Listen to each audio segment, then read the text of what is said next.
ഹോ, ഈ തലയില്ലാത്ത മീനിനെ എന്തൊരു ടേസ്റ്റ് ആണെന്നറിയോ? മാണിക്യമംഗലത്തു നിന്നും അപമാനിതനായി രവി ഇറങ്ങി. ഈ രഹസ്യം നിനക്കറിയാമായിരുന്നെങ്കിലും ഇല്ലെങ്കിലും നീ ഇപ്പോൾ കളിക്കുന്നത് നിന്റെ മകളുടെ ഭാവി വെച്ച.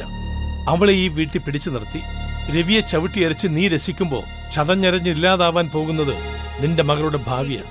രവിയെ കൂടെ നിർത്തണമെന്ന് മതികലയെ ജലജ ഉപദേശിക്കുന്നു. ആരും നമ്മളെ അങ്ങനെ അങ്ങ് വിഡ്ഢികളാക്കാൻ നോക്കരുത്. തൽക്കാലം നീ രവിയെ കയ്യിലെടുക്കാൻ നോക്ക്. അത് ശരി, ഇത്രയും പറഞ്ഞിട്ട് പുന്നാരും പറഞ്ഞോണ്ട് ഞാൻ ചെല്ലാനോ? അന്നേരം അങ്ങനെ അങ്ങേര് വലിയ വെയിറ്റ് ഇട്ടാ എന്റെ സ്വഭാവം അറിയും ചെയ്യും. അവൻ ഒരു വെയിറ്റ് വിടത്തില്ല. ഇതെന്ത് പറ്റി ഓട്ടോയിൽ വരാൻ? അമ്മായിയമ്മ ഇന്ന് കാർ കൊടുത്തു വിട്ട് കാണത്തില്ല. നാത്തൂനെ, രവി തിരികെ വയലോരം വീട്ടിലെത്തുന്നു. എന്താ മോനെ, നിനക്കൊരു ക്ഷീണം പോലെ? ഒന്നുമില്ലമ്മേ. നീ ഇന്ന് ഓഫീസിൽ പോയില്ലേ? ആ, പോയി. പിന്നെന്താ നേരത്തെ ഇങ്ങ് പോന്നത്? തുടർന്ന് കാണുക.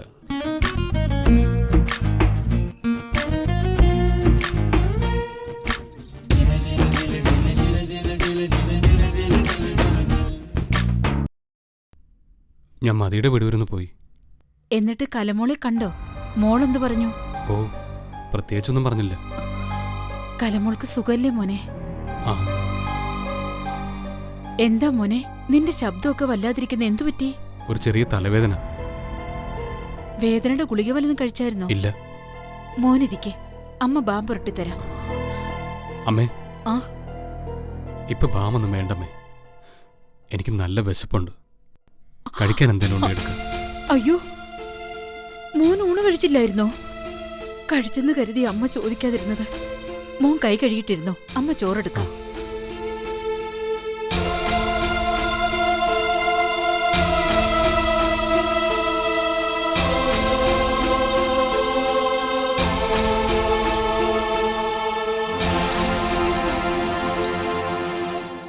എന്റെ ശാരദേ, നീ ഇങ്ങനെ ധൃതി വെക്കാതെ. അവൻ ചോറ് വയ്ക്കാത്ത വീട്ടിൽ നിന്നൊന്നും അല്ലല്ലോ വന്നത്. അതല്ല, എന്നാലും നാത്തൂനെ, അവനൊന്നും കഴിച്ചിട്ടില്ല. നല്ല ക്ഷീണമുണ്ട്. എങ്കിലേ നീ കുറച്ച് ഗ്ലൂക്കോസ് വെള്ളം കലക്കി കൊടുക്ക്, അവന്റെ ക്ഷീണം മാറട്ടെ. അല്ല പിന്നെ നാത്തൂനെ, ആ അച്ചാറിങ്ങെടുത്തോ.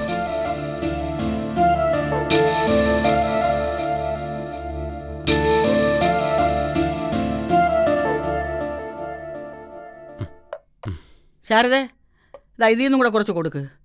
അങ്ങനെയെങ്കിലും കുറച്ച് എരിയും പുളിയും അകത്തോട്ട് ചെല്ലണ്ട്. അല്ല ശാരദേ, യവന്റെ മുഖം എന്താ ഇഞ്ചി അടിച്ച കൊരങ്ങനെ പോലെ ഇരിക്കുന്നത്? കൂട്ടാനൊക്കെ ഇത്രയേ ഉള്ളൂ മോനെ. കുറച്ചു ദിവസമായിട്ട് ഇവിടുന്ന് ആരും ഒന്നും കഴിക്കുന്നില്ലല്ലോ, അതാ ഒന്നും ഉണ്ടാക്കാതിരുന്നേ. ഇതൊക്കെ മതിയമ്മേ. അപ്പൊ അമ്മായി അമ്മ അടിച്ചിറക്കി വിട്ടത് തന്നെ ഉറപ്പാ. അല്ലെങ്കിൽ ഇവനെത്ര വിനയൊന്നും കാണിക്കത്തില്ല ശാരദേ. സമാധാനമായിട്ട് ഭക്ഷണം കഴിക്കാൻ സമ്മതിക്കില്ലെന്ന് വെച്ചാ? അയ്യോ നാത്തൂനെ, ഒന്നും മിണ്ടാതിരി. അവൻ ചോറ് കഴിച്ചോട്ടെ. ഇരിക്കും മോനെ, ചോറ് കഴിക്കേ. വേണ്ട, വയറ് നിറഞ്ഞു. അയ്യോ, ഓ പിന്നെ വേണമെങ്കിൽ തിന്നട്ടെ.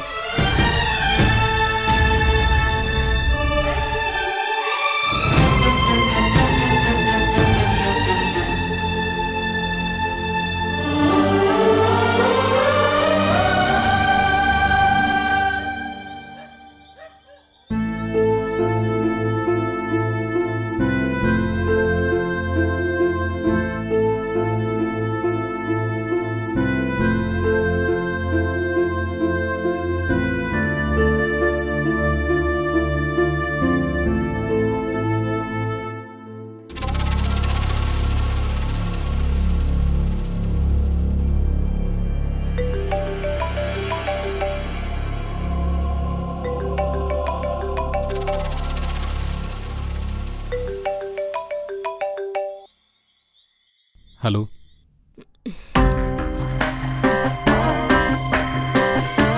ഹലോ.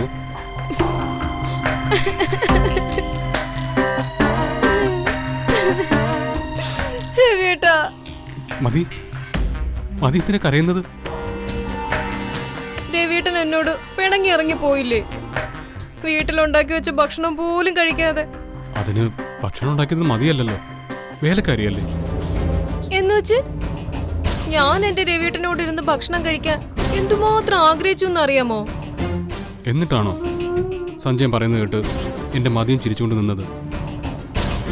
എന്റെ പൊന്നെ, എന്റെ മണ്ടച്ചെക്കന് ഇതുവരെ ബുദ്ധിയൊന്നും തെളിഞ്ഞില്ലേ? വായില് വരുന്നത് എന്തും വിളിച്ചു പറയുന്ന ഒരു വിവരദോഷിയാവൻ. അവൻ എന്തെങ്കിലും പറയുന്നതിന്റെ പേരിൽ നിങ്ങൾ തമ്മിൽ വഴക്ക് വേണ്ടെന്ന് കരുതിയില്ലേ രവിയേട്ടാ ഞാനൊരു പൊട്ടിയെ പോലെ ചിരിച്ചോണ്ട് നിന്നത്? അതൊന്നുമല്ല, മതിക്ക് എന്നോട് ഇഷ്ടമില്ലഞ്ഞിട്ടാ. രവിയേട്ടാ ഇങ്ങനെയൊക്കെ പറഞ്ഞ ഞാൻ ചത്തു കളയും കേട്ടോ.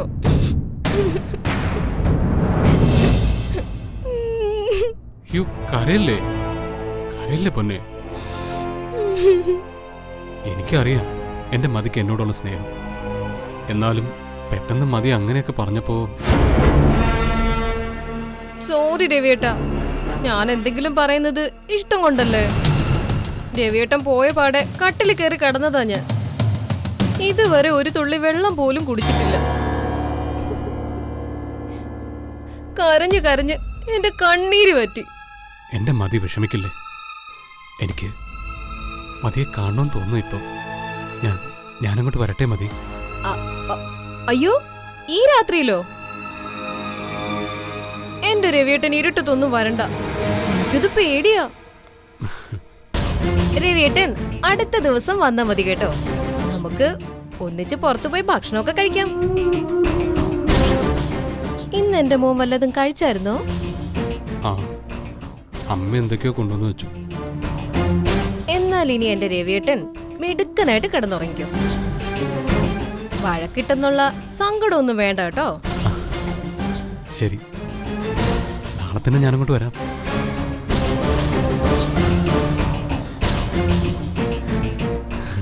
ഇത്രയേ ഉള്ളൂ, പാവം.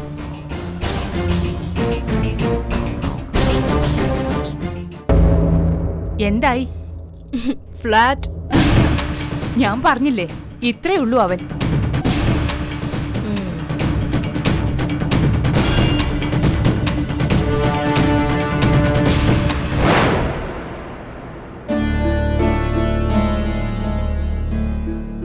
ബാലേട്ടാ, എനിക്കൊരു കാര്യം പറയാനുണ്ടായിരുന്നു. പറഞ്ഞു, എന്ത് വേണമെങ്കിലും പറഞ്ഞു. എന്ത് കേൾക്കാനും റെഡിയായിട്ടിരിക്കുക ഞാൻ. ബാലേട്ടൻ അങ്ങനെ നിസ്സാരമായിട്ട് കാണണ്ട. മതിയുടെ അമ്മ വിളിച്ചിരുന്നു രാവിലെ. എന്താ വിശേഷം? വിശേഷം പറയാൻ വിളിച്ചൊന്നുമല്ല, കാശിന്റെ കാര്യം എന്തായെന്ന് അറിയാനാ. നീ ഇങ്ങനെ കൂടെ കൂടെ ചോദിക്കൊന്നും വേണ്ട. ഞാൻ പിന്നെ എന്ത് വേണം? ഇങ്ങനെ പറഞ്ഞുകൊണ്ടിരിക്കാതെ എങ്ങനെയെങ്കിലും കാശുണ്ടാക്കാൻ നോക്ക് ബാലേട്ടാ. എടാ, ഉപദേശിക്കുവാണെന്ന് കരുതരുത്. ബാലേട്ടൻ കാര്യം പറഞ്ഞു, എന്തിനാ ഈ വളർത്തി കിട്ടുന്നേ? മോനെ, നിന്റെ ഈ പോക്കിലൊക്കെ അമ്മയ്ക്ക് നല്ല വിഷമമുണ്ട്. നിനക്കറിയാലോ നമ്മുടെ ഈ വീടിന്റെ ഇപ്പോഴത്തെ അവസ്ഥ. സങ്കടത്തിന്റെ നടുകടലിൽ എല്ലാവരും. അതിനിടയ്ക്ക് നീ വീതം ചോദിച്ചെന്ന് കൂടി അറിഞ്ഞാൽ. ഓ, അത് ശരി. കാശ് ചോദിക്കുമ്പോ എല്ലാവർക്കും കണ്ണീരും പയ്യാരം പറച്ചിലും ഒക്കെ ആണല്ലോ. ഇവിടുത്തെ അവസ്ഥയൊന്നും മറ്റുള്ളവർക്ക് അറിയേണ്ട ബാലേട്ടാ. നമ്മൾ കൊടുക്കാനുള്ളത് കൊടുത്തേ പറ്റൂ. കുറച്ച് പൈസയെങ്കിലും ബാലേട്ടൻ ഉണ്ടാക്കണം. ഇല്ലെങ്കിലേ ഇനി അച്ഛൻ്റെ അസ്ഥിത്തറ പൊളിച്ചുകൊണ്ടായിരിക്കും മതിയുടെ അമ്മ തുടങ്ങുന്നത്. കേട്ടല്ലോ?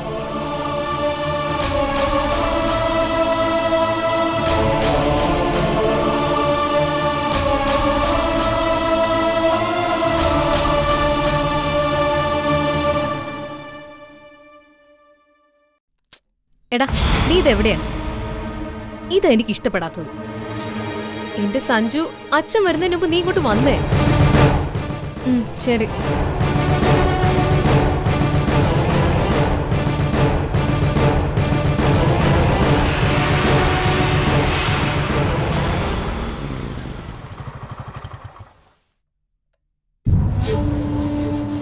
ഹായ് മതി.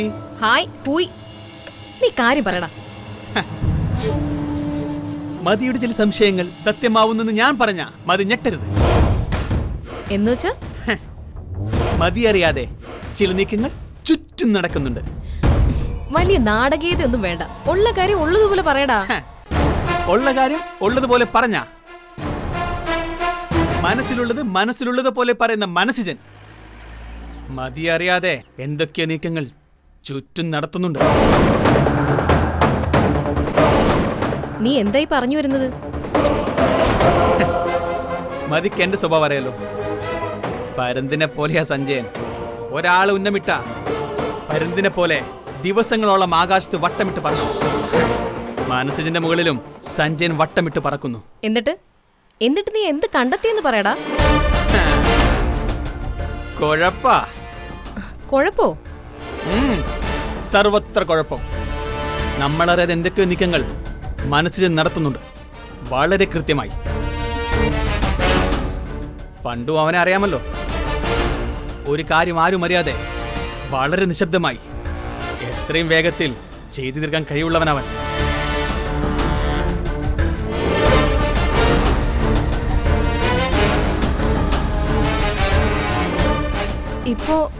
ഇപ്പൊ നീ എന്താ അവനിലൊരു കുഴപ്പമായിട്ട് കണ്ടത്? അത് പറയേ. മതി. ആയുധങ്ങൾ അരയിൽ ഒളിപ്പിക്കുന്ന മനുഷ്യനേക്കാൾ അപകടകാരിയാണ് രഹസ്യങ്ങൾ ഉള്ളിൽ ഒളിപ്പിക്കുന്ന ആൾ. മനസ്സിജന് മതിയറിയാത്ത ചില രഹസ്യങ്ങളുണ്ട്, ചില രഹസ്യ നീക്കങ്ങളുണ്ട്.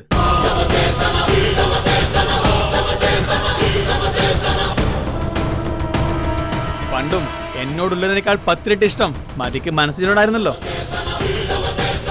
പലതവണ ഇക്കാര്യത്തിൽ നമ്മൾ വഴക്കുമിട്ടിട്ടുണ്ട്. അതിന്റെ ചുരുക്ക് വെച്ച് ഞാൻ പറയുന്നതല്ല. ചില രഹസ്യയാത്രകൾ മനസ്സിൽ നടത്തുന്നുണ്ട്. രഹസ്യയാത്രകളോ? യെസ്.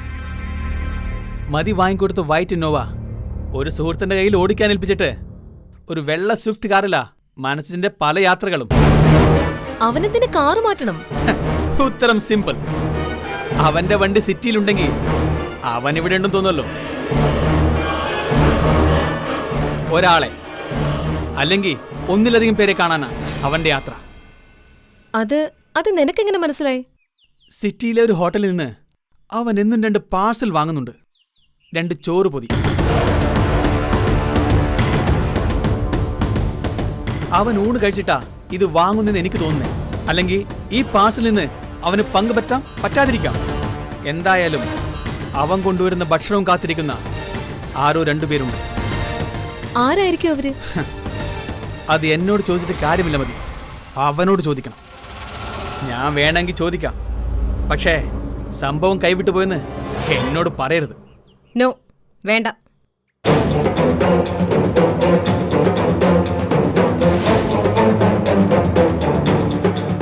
മനസ്സിജനെ കൊല്ലാനും വളർത്താനും ഉള്ള അധികാരം ഈ മതികലയ്ക്ക് മാത്രമാണ്. തെളിവുകൾ തീർന്നിട്ടില്ല. കഴിഞ്ഞ ദിവസം അവൻ ടെക്സ്റ്റൈൽസിന് ഒരു പർച്ചേസ് നടത്തിയിട്ടുണ്ട്. ഏതാണ്ട് 3000 രൂപയുടെ തുണിത്തരങ്ങൾ, പിന്നെ ടെലിഫോൺ കാർഡുകളും. പുതിയ സിം കാർഡുകൾ എടുത്തിട്ടുണ്ടെന്ന് സംശയമുണ്ട്. അവൻ സഞ്ചരിക്കുന്ന ആ സ്വിഫ്റ്റ് കാർ ആരുടേതാ? അത് ഏതോ ഒരു സുഹൃത്തിൻ്റെതാ. കാർ കിട്ടിയിട്ട് എന്ത് കാര്യം മതി? കാറിന് വായിലുള്ള കാര്യങ്ങൾ പറയാൻ. കാറിന്റെ ഉടമസ്ഥന് വായ കാണുമല്ലോ. സഞ്ജു, നീ മനസ്സിജന്റെ പിന്നാലെ തന്നെ ഉണ്ടാവണം. ഞാനും കാണും. ഇപ്പോഴും ഞാനൊരു കാര്യം തുറന്നു പറയട്ടെ. ഞാൻ അറിയാത്ത എന്തോ ഒരു കാര്യം മതിയുടെ മനസ്സിലുണ്ട്. ഒന്നല്ല, ഒരുപാട് കാര്യങ്ങളുണ്ട്. പറയാം. ആദ്യം ചില കാര്യങ്ങളിൽ ഒരു ക്ലാരിഫിക്കേഷൻ കിട്ടട്ടെ. നിന്റെ അന്വേഷണത്തിനിടയിൽ മനസ്സിജനും നീയും മുഖാമുഖം വന്നുപെട്ടാലും ഒരക്ഷരം പോലും നീ ചോദിക്കരുത്, മിണ്ടരുത്. ഒരു തുള്ളി ചോര പോലും പൊടിയാതെ വേണം നമ്മുടെ ഓപ്പറേഷൻ. മതികലെ അറിയാതെ മനസ്സിജന് മഹാരഹസ്യങ്ങൾ, അതുവരെ എത്തി കാര്യങ്ങൾ. സാരമില്ല. മനസ്സിജൻ കാത്തു സൂക്ഷിക്കുന്ന നിധി എന്താണെങ്കിലും മതികല അവൻ അറിയാതെ അത് രാജിക്കോളാം.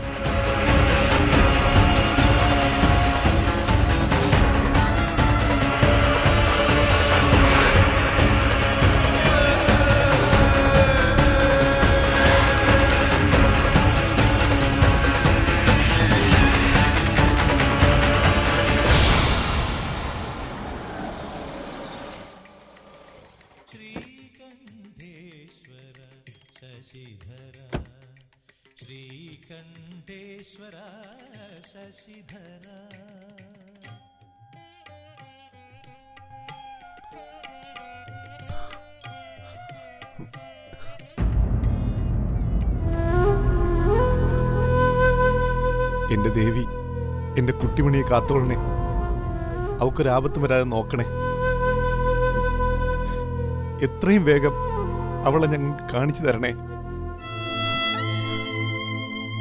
വയലോരം വീട്ടിലുള്ളവർ എന്നെ ഒരുപാട് സ്നേഹിക്കുന്നുണ്ട്, വിശ്വസിക്കുന്നുണ്ട്. പക്ഷേ അവരെയും കുട്ടിമണിയെ എല്ലാരെയും ഞാൻ ചതിക്കുക. എന്റെ തെറ്റുകളുടെ ശിക്ഷ അനുഭവിക്കേണ്ടി വന്നത് ആ പാവങ്ങളെ. അവരെ ഇനിയും ശിക്ഷിക്കല്ലേ ദേവി. വിവർത്തികേടുകൾ കൊണ്ട് ഞാൻ ചെയ്തു പോയ തെറ്റുകൾക്ക് ഇത്രയും വലിയ ശിക്ഷ അനുഭവിക്കേണ്ടി വരുമെന്ന് ഞാൻ കരുതിയില്ല. എന്റെ ദേവി, എന്റെ തെറ്റുകൾക്കുള്ള ശിക്ഷ ഞാൻ അനുഭവിച്ചോളാം. എന്റെ കുട്ടിമണിയെ എനിക്ക് തിരിച്ചു തരണേ. ഒരു തെറ്റും ചെയ്യാത്ത ബാലേട്ടനെയും കുട്ടിമണിയെയും ഇനിയും വേദനിപ്പിക്കല്ലേ ദേവി. ഈ ലോകത്തിന്റെ ചതികൾ ഒന്നും അറിയാത്തൊരു പാവ എന്റെ കുട്ടിമണി. അവളെ എനിക്ക് തിരിച്ചു തരണേ ദേവി. മതിയുടെയും അവളുടെ അമ്മയുടെ മുമ്പിൽ കുട്ടിമണി എത്താതെ കാത്തോളണേ ദേവി.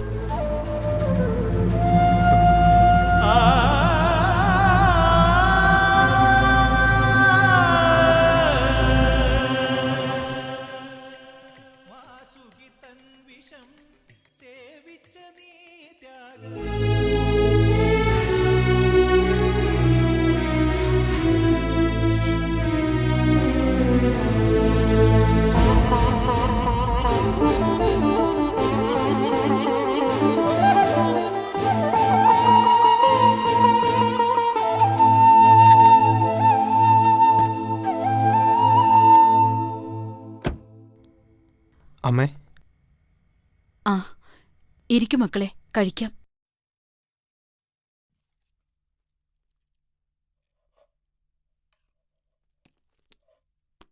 അപ്പച്ചിയമ്മ എന്തിയമ്മേ?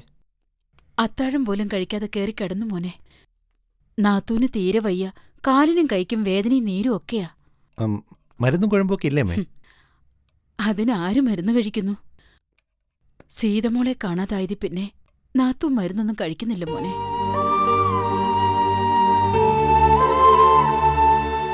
അപ്പച്ചിയമ്മയ്ക്കുള്ള മരുന്നിന്റെ ചീട്ട് രാവിലെ തന്നാ മതി, ഞാൻ വാങ്ങിച്ചോണ്ട് വരാം.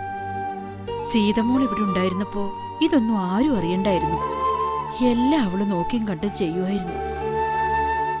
ഇനിയിപ്പോ ഇതൊക്കെ പറയുന്നത് എന്തിനാ അമ്മേ? എങ്ങനെ പറയാതിരിക്കും മോനെ? അത്രയ്ക്ക് സങ്കടമുണ്ട് ഈ അമ്മയ്ക്ക്.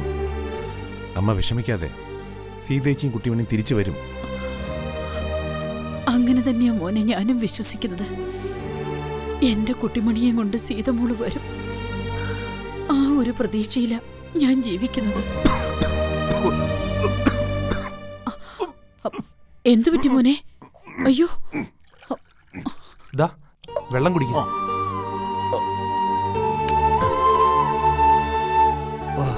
ഇപ്പൊ മാറിയോ മോനെ? കുഴപ്പമില്ലമ്മേ, പെട്ടെന്നൊന്ന് ചുമച്ചു. ഓ, ഭാഗ്യത്തിന് ചോറ് നിറയെ കയറിയില്ല. ആ, കുറച്ച് ചോറും കൂടി കഴിക്കും. വേണ്ടമ്മേ, മതി. ഒരുപാട് ചോറിട്ടുണ്ടല്ലോ അമ്മേ. ഇന്നിവിടെ ആരും ഒന്നും കഴിച്ചില്ലേ?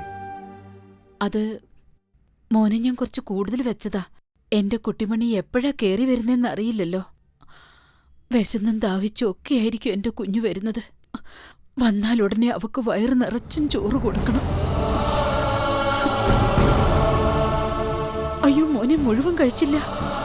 മതിയമ്മേ, എന്റെ കുട്ടിമണി വിശന്നിരിക്കുമ്പോ ഞാനെങ്ങനെ അമ്മേ വയറ് നിറച്ച് കഴിക്കുന്നത്?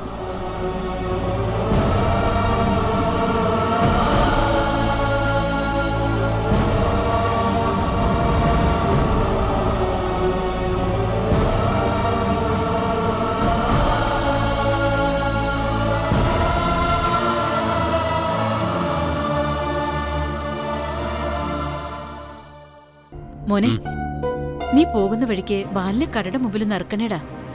അവന്റെ വണ്ടി സ്റ്റാർട്ടാവുന്നില്ല. കട തുറക്കാനാണെ താമസിക്കുകയും ചെയ്തു. ഈ വാഴക്കൊല്ലം കൊണ്ട് കാറിൽ കയറാനോ? അമ്മയ്ക്ക് ഇത്ര ബുദ്ധിയില്ലേ?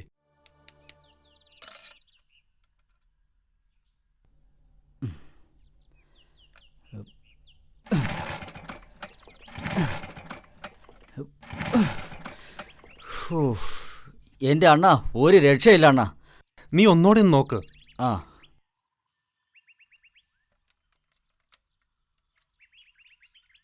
മോനെ, വാഴക്കൊല വിളഞ്ഞു നിൽക്കുക. ആ. അതും കൂടി കൊണ്ടുപോണേ.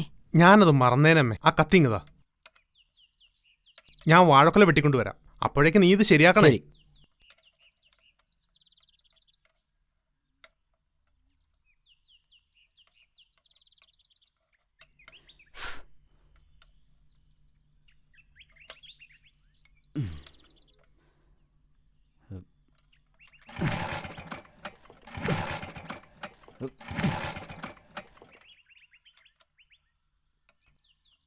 വണ്ടി ഇതുവരെ സ്റ്റാർട്ടായില്ലേ? എൻ്റെ അണ്ണാ, ഞാൻ പഠിച്ച പണി 18 നോക്കി. ഇത് സ്റ്റാർട്ടാവൂല. ഇത്രയും നാളും ഇത് ഓടിയത് ഓർക്കുമ്പോൾ തന്നെ എനിക്ക് അതിശയമാണ്. അണ്ണാ, ഇത് വിറ്റുകളാ. വെച്ചോണ്ടിരുന്നിട്ട് ഒരു പ്രയോജനമില്ല. ദാ ഇത് വെച്ചോ. വേണ്ടായിരുന്നു. കൈനീട്ട് ഇരിക്കട്ടെ. ഇത്രയും മെനക്കെട്ടതല്ലേ. എന്നാ ഞാൻ പോട്ടെ അണ്ണാ. ശരി എന്നാ. സ്കൂട്ടർ ശരിയാക്കിയോ? ഇല്ലമ്മേ. അയ്യോ, നിനക്ക് കടയിൽ പോണ്ടേ? വാഴക്കൊലയും കൊണ്ടുപോകാനുള്ളതല്ലേ? പോണം. പതുക്കെ അങ്ങ് നടക്കാം. വാഴക്കൊലയും കൊണ്ട് നടന്നു പോവാനോ? അതിനെന്താ അമ്മേ, ഇതൊരു ചെറിയ കൊലയല്ലേ. ഇതും കൂടി ഞാനങ്ങ് നടന്നു പോയിക്കോളാം. ആ ബാല, നിനക്ക് രവിയോടൊപ്പം പോകാമല്ലോ മോനെ. അത് വേണ്ടമ്മേ. മോനെ, നീ പോകുന്ന വഴിക്ക് ബാലിനെ കടയുടെ മുമ്പിൽ നിറക്കണേടാ. അവന്റെ വണ്ടി സ്റ്റാർട്ടാവുന്നില്ല. കട തുറക്കാനാണെ താമസിക്കുകയും ചെയ്തു. ഈ വാഴക്കൊല്ലം കൊണ്ട് കാറിൽ കയറാനോ? അമ്മയ്ക്ക് ഇത്ര ബുദ്ധിയില്ലേ? ഇതിന്റെ കറയെല്ലാം വീണ് കാറ് വൃത്തിയേടാവും. അതൊന്നും നടക്കത്തില്ല. ഒന്നും വേണ്ടെന്ന് ഞാൻ അമ്മയോട് പറഞ്ഞതല്ലേ.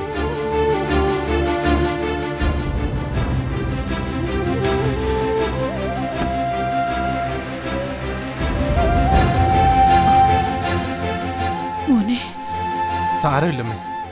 ഇപ്പൊ എനിക്ക് ഒരു സങ്കടമില്ല. എല്ലാം ശീലമായി.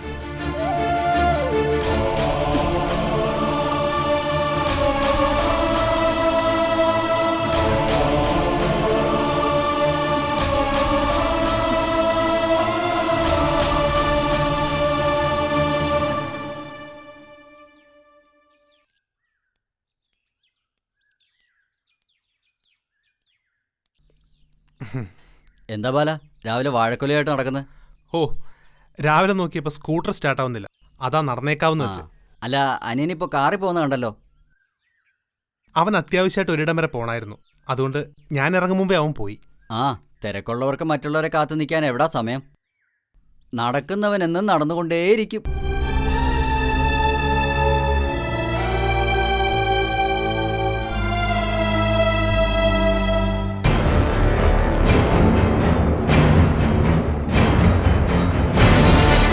മതികലയ്ക്ക് മനസ്സിനോടുള്ള സ്നേഹം കപടം.